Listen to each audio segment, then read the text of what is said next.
Honda Hornet දිශය පඳා කියන්නේ අදටත් ලංකාවේ තරුණයන්ගේ හිතේ තියෙන අංක 1 හීනයක්. හැබැයි මේ හීනේ හැබෑ කරගන්න ගින් අමාරුවේ වැටෙන අය ඌණ තරම් ඉන්නවා. මොකද මේ බයික් නිෂ්පාදනය නතර කරලා දැන් ගොඩක් කල්. ඒ නිසා අපි ගන්නේ පාවිච්චි කරපු වාහනයක්. පොඩි හරි වැරද්දක් තිබුණොත් ලක්ෂ ගානක පාඩුවක් වෙන්න පුළුවන්. අද වීඩියෝ එකකින් අපි කතා කරන්නේ චැසි අංක 100 ඉඳන් 150 වෙනකන් එන වෙනස්කම් සහ Hornet එකක් ගන්න කලින් අනිවාර්යයෙන්ම චෙක් කරන්න ඕන රහස් තැන් ගැනයි. එහෙනම් පටන් ගමු. බයික් එක කොච්චර ලස්සන වුණත් වැඩක් නැහැ ලියකියවිලි හරියට නැත්තම්. මුලින්ම රෙජිස්ට්‍රේෂන් පොත අතට ගන්න. Hornet එකේ චැසි නම්බර් එක පටන් ගන්නේ MC31 කියලා. මේ නම්බර් එක බයික් එකේ හැන්ඩල් එක සවි වෙන නෙක් එකේ දකුණු පැත්තේ කොටලා තියෙන්නේ. මේ අංකය සහ පොතේ අංකය අකුරක් නෑර ගලපන්න. ඒ වගේම එන්ජින් නම්බර් එකත් බලන්න.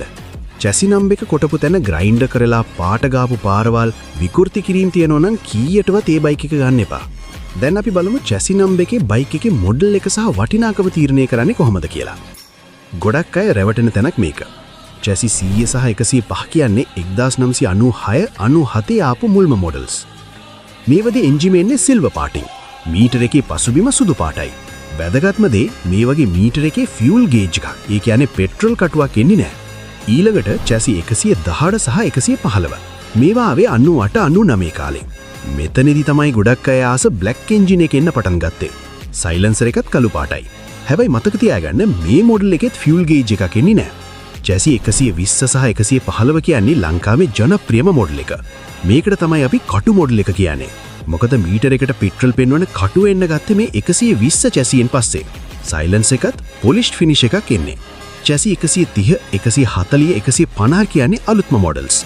මේ වගේ සීට් එකේ හැඩය, ටේල් ලයිට් එක සහ හෙඩ් ලයිට් එකේ පෙනුම වෙනස්.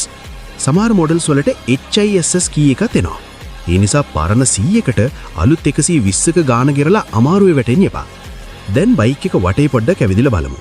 හැන්ඩල් එක වමට සහ දකුණට සම්පූර්ණයෙන්ම කපලා බලන්න ෆ්‍රේම් එකේ තියෙන හැන්ඩල් ස්ටොප්ස් කියන යකඩ කෑලි තැලීලාද නැත්නම් අලුතින් පාස්සලද කියලා. එහෙමනම් ඒක ලොකු ඇක්සිඩන්ට් එකක් වෙච්ච බයික් එකක්. ඒ වගේම සිග්නල් ලයිට් හෙඩ් ලයිට් වල ඔරිජිනල් ස්ටෑන්ලි මාක් එක තියෙනවද බලන්න. චයිනීස් කෑලි දාවනම් බයික් එකේ වටිනාකම අඩු කරන්න පුළුවන්. දැන් යමු බයික් එකේ හදවතට. ඒ කියන්නේ එන්ජිමට. බයික් එක බලන්න යනකොටම එන්ජිමට අත තියලා බලන්න රස්නේද කියලා. හොඳම දේ තමයි එන්ජිම හොඳටම නිවිලා තියෙද්දි එකපාරින් ස්ටාර්ට් වෙනවද බලන එක. බයික් එක ස්ටාර්ට් කරලා නිකන් තියන අරින්න.